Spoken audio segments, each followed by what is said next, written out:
Hello dear students and welcome to my YouTube channel. आज की इस वीडियो के अंदर हम स्ट्रक्चर ऑफ एंजाइम को डिस्कस करने लगे हैं। स्ट्रक्चर ऑफ एंजाइम से ये मुराद है कि एंजाइम किस तरह बने हुए होते हैं, उनकी शक्ल कैसी होती है, उनमें कौन कौन से कंपोनेंट जुड़े हुए होते हैं। तो आइए जनाब स्ट्रक्चर ऑफ एंजाइम को शुरू करते हैं।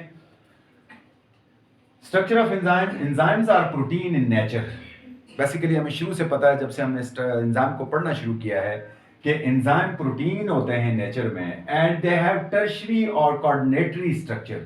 इनका स्ट्रक्चर जो है वो टर्शरी स्ट्रक्चर होता है या फिर कोऑर्डिनेटरी स्ट्रक्चर होता है। कोऑर्डिनेटरी स्ट्रक्चर ऐसा होता है जिसके चार कोने होते हैं, ठीक है, यानी गोल सा बॉल की तरह चार कोनों वाले स्ट्रक्चर को कोऑर्डिनेटरी स्ट्रक्चर कहते हैं। और ये हाईएस्ट लेवल है किसी भी चीज की स्ट्रक्चरल ऑर्गेनाइजेशन का। अच्छा जी, structure basically structure of enzyme consist of two parts. Structure of enzyme के दो हिस्से होते हैं। यहां इस फिगर पर गौर करें। इसकी एक ये वाली साइड होती है जिसे कहते हैं allosteric site. Allosteric site actually proteinaceous site है, हमेशा प्रोटीन से बनी हुई होती है और ये इस तरह ग्लोब्यूलर शेप में होती है। उसके अलावा दूसरी जो साइड है वो ये जो मैंने आपके सामने ब्लू पेन से बनाई है, ये इसकी एक्टिव साइड कहलाती है, क्योंकि एक्टिव साइड के अंदर सारे रिएक्शन हो रहे होते हैं। और फॉर एग्जांपल इसमें ये एक सबस्ट्रेट चिपका हुआ है, ये रेड कलर का जो एक सबस्ट्रेट है ये इसकी एक्टिव साइड में फिट आया हुआ है। आइए देखते हैं जनाब कि enzyme consist of two parts, that is the active site and allosteric side.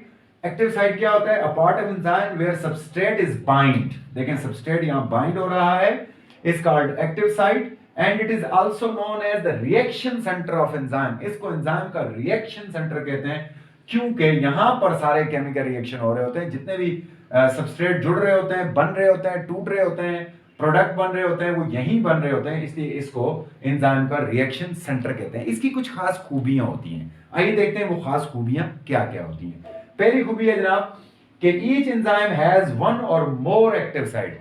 किसी भी एंजाइम में एक या एक से ज्यादा एक्टिव साइट हो सकती है। यहां मैंने एक एक्टिव साइट बनाई है, लेकिन इसके यहां पर दूसरी एक्टिव साइट भी हो सकती है। तो एक या एक से ज्यादा एक्टिव साइट किसी एक एंजाइम में हो सकती है, पहली बात। दूसरी, catalytic activities are restricted to the active side only. जितनी भी कैटालाइटिक एक्टिविटीज हैं, यानी किसी चीज का तोड़ना है, जोड़ना है, जो एंजाइम का काम करना है, वो सारे का सारा सिर्फ एक्टिव साइट पे हो रहा होता है, एलोस्टिक साइट काम नहीं करती। एक्टिव साइट है specific shape and it is specific to substrate. इसकी एक खास शक्ल होती है, देख लीजिए इस तरह की एक खास शक्ल है, कुछ और की दूसरी किस्म की खास शक्ल होगी और वो शक्ल किसी खास सबस्ट्रेट के लिए बनी होती है।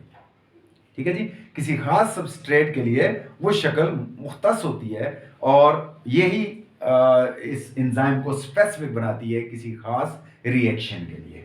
उसके बाद जनाब each active site has two functional part. और हर एक एक्टिव साइट के भी दो फंक्शनल पार्ट होते हैं, एक होता है बाइंडिंग साइट, एक होता है कैटालाइटिंग साइट। ऊपर वाला ये जो किनारा है इसे बाइंडिंग साइट कहते हैं क्योंकि ये आने वाली इस सबस्ट्रेट की पार्ट्स को रिकॉग्नाइज करता है और उसे उसके साथ सबस्ट्रेट को बाइंड करवाता है।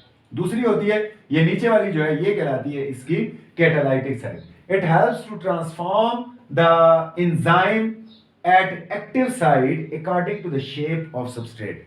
ये क्या करती है, इसकी शेप को थोड़ी बहुत मोड़कर इस सबस्ट्रेट के मुताबिक कर देती है ताकि सबस्ट्रेट वहां फिट आ जाए।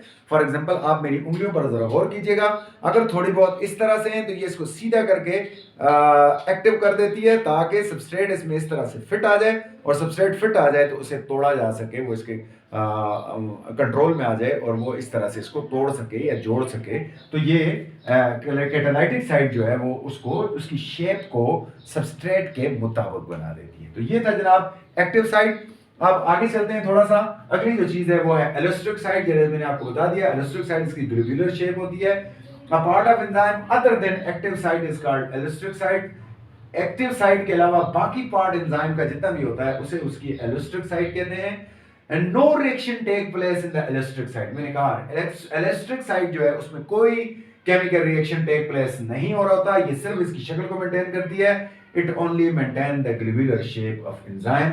ये एंजाइम की सिर्फ और सिर्फ ग्लोब्यूलर शेप को यानी गोल शक्ल को मेंटेन रखती है। लेकिन अगर ये गोल शक्ल किसी वजह से टेढ़ी हो जाए, तब भी रिएक्शन मुतासर हो जाता है, तब एक्टिव साइड मुतासर हो जाती है और एंजाइम प्रॉपर काम नहीं कर सकता। होप आपको ये समझ आया होगा और छोटा सा लेक्चर था। अपना ख्याल रखिएगा। अल्लाह हाफिज़।